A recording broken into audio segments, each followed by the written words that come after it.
Hello everyone, it's Galina. For today's Christmas tag, I will use a slider tag die from Studio Katia. It's a quite big set of dies with a lot of additional items, like little circles to decorate the tag hole or a topper die with a scallop edge. Also there are a set of different shaped tiny text die, and a die for creating a gift card holder flaps. Today I'm going to make a regular tag without a slider on it, but I'm going to make it super fancy. I'm going to start by creating a background for a tag. I'm going to trace the die with a pencil to know where to apply inks and save that other piece of cardstock for later. I'm using a heavy white cardstock from Nina. It's thick enough for the tag base and it's smooth so I can apply inks easily. So I'm applying my distress oxide inks on a paper. I pick 3 different cool colors for the tag background. I start with the darkest color on the bottom, it calls Cheap Sapphire, and I'm applying a lot of ink for easier blending colors. Next, I'm skipping the center of the paper and I'm applying cracked pistachio color on the top. For me, it's easier to make a 3-color blend in such a way. And between 2 colors, I'm applying a peacock feather color. Now I can blend this middle color with a dark blue on the bottom and a light mint color on the top. After my ink blending is done, I'm going to add a white spots on the background. I dropped water directly on the paper and after a few seconds I'm wiping it off. Before the next step, I need to cut out the tag base. I'm using a dotted die without a flap in the center, and I run it through my die cutting machine. To make this tag background more fancy, I'm going to apply a transparent glitter paste through SNOW-FETTI stencil.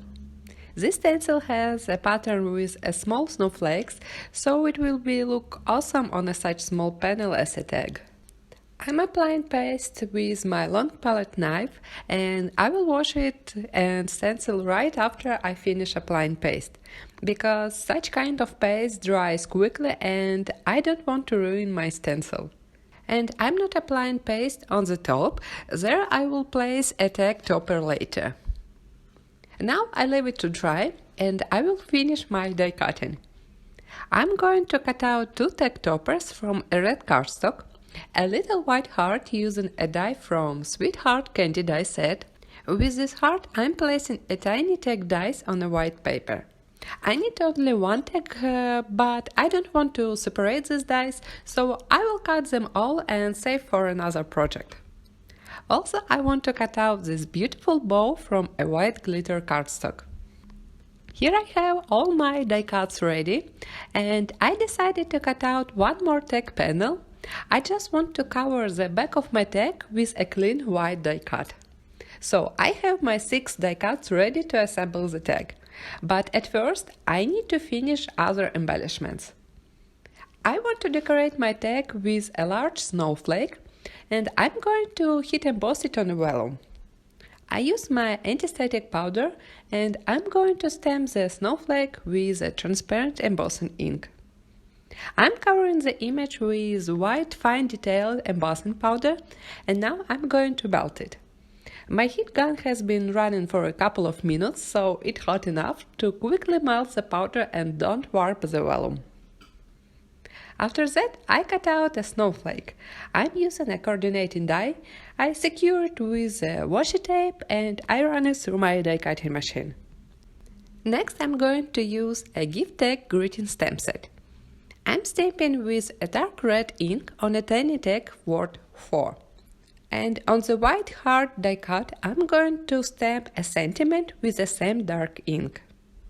You can finish on this step, but if you want to add some extra on the tag, simply trace the edge with a red alcohol marker or any other marker.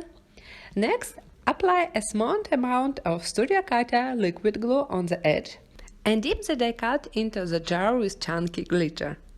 Just look on this beautiful shine. Keep adding glue and glitter until you're done with all die cut. This die cut turns out super shiny and beautiful. I love this glitter edge. Finally, I can put all die cuts together. At first, I'm covering the back of the tag with one more white panel to hide all the mess after ink blending. Using liquid glue, I'm adhering a red topper on the tag. Also, I'm attaching a same topper die cut on the back of the tag. And I attach a tiny white tag on the top, and now I'm going to add a red ribbon and a twine. Next, on ribbons, I'm going to attach a paper bow, which I cut out from a white glitter cardstock. At last, I foam mount the hard die cut on the vellum snowflake, and then I foam mount it on the card base. My super fancy tag is done.